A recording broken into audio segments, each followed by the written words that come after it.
বেঁচে থাকতেই একটা শখের বাড়ি নির্মাণের স্বপ্ন কার না থাকে। সামর্থ্য অনুযায়ী কেউ বানান দালান কোঠা, আবার কেউ বা সুখ খুঁজে পায় টিনের দোচালা ঘরেই। তবে কথায় আছে না, শখের তোলা নাকি ৮০ টাকা। তেমনি শখ পূরণের ব্যতিক্রমী এক বাড়ির দেখা মিলেছে বগুড়ায়।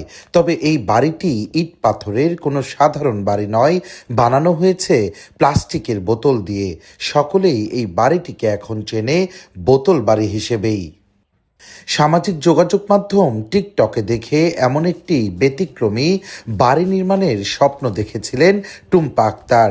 জর্ডান প্রবাসী মা আফরোজা আক্তারের পাঠানো টাকায় প্লাস্টিকের বোতল ব্যবহার করে নিজের শখের এই বাড়ি নির্মাণ করেছেন তিনি। অপ্রয়োজনীয় ফেলে দেয়া বোতলগুলো দিয়েই বগুড়ার দুপচাচিয়া উপজেলার সাহারপুকুর গ্রামে তিনি তৈরি করেছেন দৃষ্টিনন্দন এই বাড়ি, যা দেখতে প্রতিদিনই দূর দূরান্ত থেকে আসছে দর্শনার্থীরা। বাড়িটিকে ঘিরে স্থানীয়দের মাঝেও তৈরি হয়েছে নানা কৌতূহল। এর আগে কখনো দেখিনি। এটা আমাদের একটা পার্শ্ববর্তী প্রতিবেশী একজন ম্যাডাম, তিনি শখের বশত বানাইছেন। এখন বালিকার স্কুলটাকে যতটা মানুষ না চেনে, কিন্তু বোতল বাড়িটাকে বেশি চেনে। তো যাই হোক, এটা আমাদের কাছে সবচেয়ে একটা ভালো লাগছে যে মোটামুটি বিভিন্ন জাত পরিচিত হয়েছে যে শাহপুর গার্লস স্কুলের পাশাপাশি একটা বোতল বাড়ি এখানে আছে। এটাই আমার কাছে সবচেয়ে ভালো লাগে, আর অন্য কিছু না। মানুষের আশা বহু দূর থাকা আশা দেখেছে যে বোতলের একটা বাড়ি হচ্ছে না, কোনোদিন দেখা হয়নি। এটাই তো প্রথমে, সেই জন্য তো জিজ্ঞাসা কর, বহু মানুষ আসতেছে এটা দেখার জন্যে।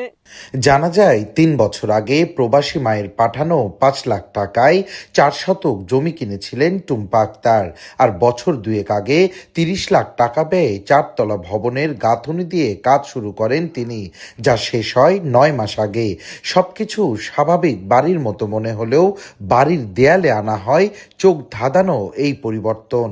ইটের বদলে ২০ মণ প্লাস্টিকের বোতল দিয়ে টুম্পা ইতিমধ্যেই নিচতলার কাজ শেষ করেছেন। ফেলে দেওয়া কোমল পানীয়র বোতলগুলোই তার কাছে হয়ে উঠেছে তার স্বপ্নের বাড়ি নির্মাণের মূল উপাদান, যা তিনি কিনেছেন প্রতিমণ মাত্র ২২০০ টাকা দিয়ে।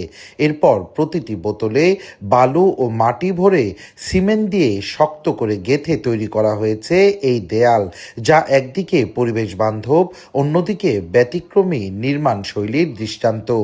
সিমেন্ট, বালু, কাঠ, বোতল আর মিস্ত্রির মজুরি সব মিলিয়ে নিচতলা নির্মাণে খরচ হয়েছে প্রায় ১০ লাখ টাকা।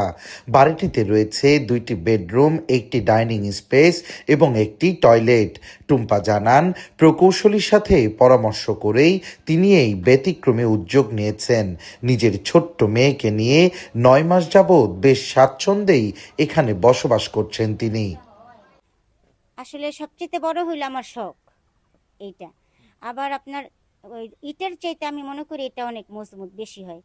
আর একটা ইটার টেম্পার ৬০ থেকে ৭০ বছর থাকে সম্ভবত, আর একটা বোতলের টেম্পার হয় ৩০০ বছর। কারণ আমার তো মানে একটা স্বপ্ন ছিল যে মানুষ আমার বাড়ি দেখবে, একটা ডিজাইন হবে, কিন্তু বোতল দেওয়ার কারণে তো যতটুকু আমার মানে অনুভূতি ছিল তার চাইতে বেশি লোক আসতেছে। এটা আমার কাছে খারাপ লাগে না, ভালোই লাগে। বাড়িটি নির্মাণে প্রায় ৪২,০০০ প্লাস্টিকের কোমল পানীয়র বোতল ব্যবহার করা হয়েছে। তবে এমন বাড়ি কতটুকু টেকসই হবে তা নিয়ে সন্দিহান অনেকেই। সঞ্জু রায়, দেশ টিভি, বগুড়া।